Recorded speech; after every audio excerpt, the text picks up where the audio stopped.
just said. Flavia.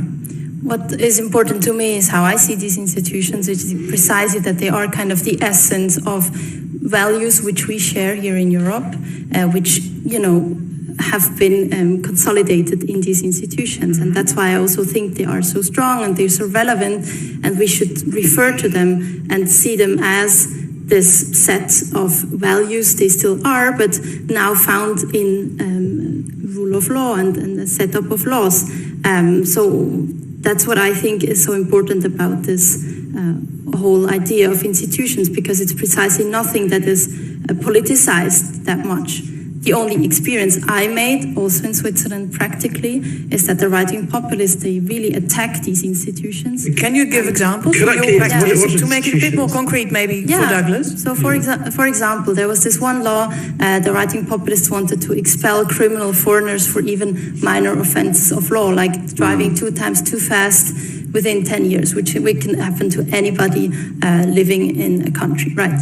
So the right-wing populists, they wanted to also exclude any clause of personal hardship.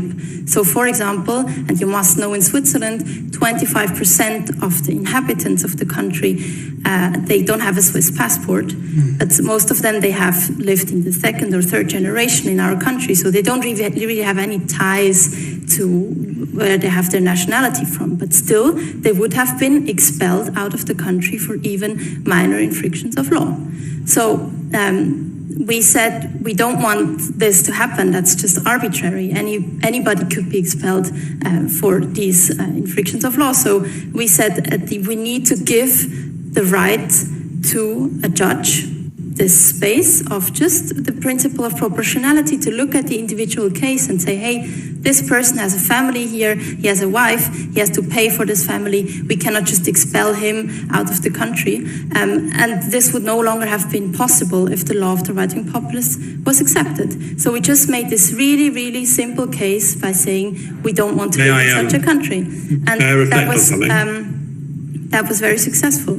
Douglas, yes, you have the word. Very quickly, by the way, I was very interested just before coming and joining you, albeit then to be insulted for not joining you by Flavia, I just noticed on the way in that there'd just been there was a fatal stabbing, as I'm sure you know, Flavia, in Switzerland last Saturday, and the man who just confessed said he did so in the name of, according to Swiss public radio, this isn't according to some weird populist movement, the Swiss public radio just said before we came on that he's just that he is a Turkish-Swiss dual national, and that he'd been released from prison in July before murdering somebody in Switzerland last weekend, and that actually he'd been on their radar since 2017. Why don't you, when you mention things like you just mentioned, concede that there are some serious concerns that people have, such as, for instance, somebody being stabbed to death last Saturday, and that your presentation of all such concerns as merely being yet more of these right-wing populist concerns. Actually, this might be people who are anti-stabbing, for instance, and you remain totally incapable of giving an answer to such people. But the real problem is this: you were asked a very specific question, then you went on a ramble about a specific Swiss thing.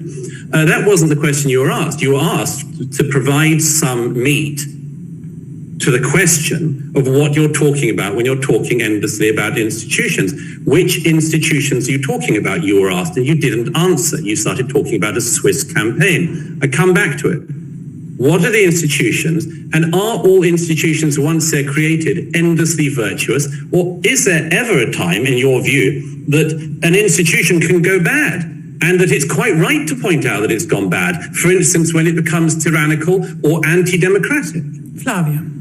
So, wow. Did he just go there and crush? And like you said, you know what? They were going to pass a law in Switzerland that if you drove over the speed limit twice in 10 years, we're going to deport you.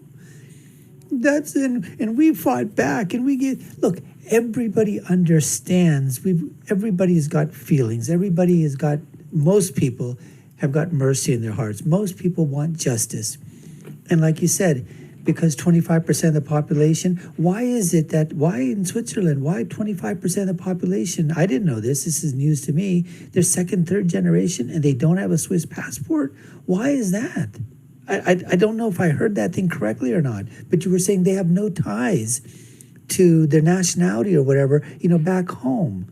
So even if you're born in Switzerland, but you're of a ethnic background, I'm not sure what she's saying in time is, but that's a whole nother point. The point I want to get back to now is the fact what Douglas says. You were asked about institutions.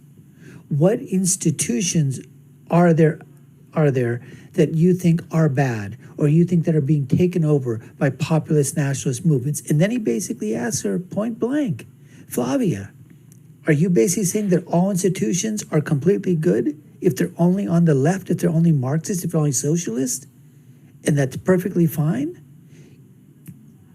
Give an institution that if it's gone, is there a way that you can change an institution or get rid of them? Let's see her answer. All I say is what should be at the center of a political order and the interest is, to me, the individual freedom. Before you called yourself a liberal, as I understood you right. And I don't call myself anything. I'm not going to have you call me whatever you want, so you can go ahead. Flavia called you a populist. Would you agree? No, I mean, it just shows how very unaware she is of almost anything, as far as I can tell. Perhaps this is why there's no body of work that Flavia has produced, clearly, because she doesn't do her research. That point I don't think I've ever been reasonably described as a populist. Sorry. And I would add one other thing, which is that I don't use the term myself, because I think it's a term used by people who are flabby in their thinking, like Flavia, and simply set up terms in order to then shoot down mythical beasts. Douglas, sorry, we will give Flavia another opportunity to finish the point. Yes, of course. I think it's intolerable that We have... basically are mediating a kind of situation where one person is insulting another person. That is not a debate. I think you should intervene and should be more aggressive and not give Flavia the word and then give Douglas the word. Good. I think both... Thank you. Thank you very much for your contribution. I think we have a situation where both speakers feel insulted by each other, and let's see if we can get any further than that. As a moderator, I would like to give you, Flavia, again the opportunity to explain this point of the liberal institutions. I understand it so that you say actually they can be your strongest ally if you want to defend liberal values, right? Exactly. Yeah. I appreciate you taking the time to watch. You've been watching the Dr. Nasir Shaikh Show. I've been your host. My name is Dr. Nasir. If you haven't done so, subscribe to our channel, hit that notification bell, like, share, and follow us. Let us know what you think. This was part 6 of the debate between Douglas Murray and Flavia Kleiner. There's a ton more parts here. Check them out on our channel. I'll leave you with my final thought, which is, when you're right, and when you're left, you're wrong. We'll see you again next time, folks. Take care and stay safe.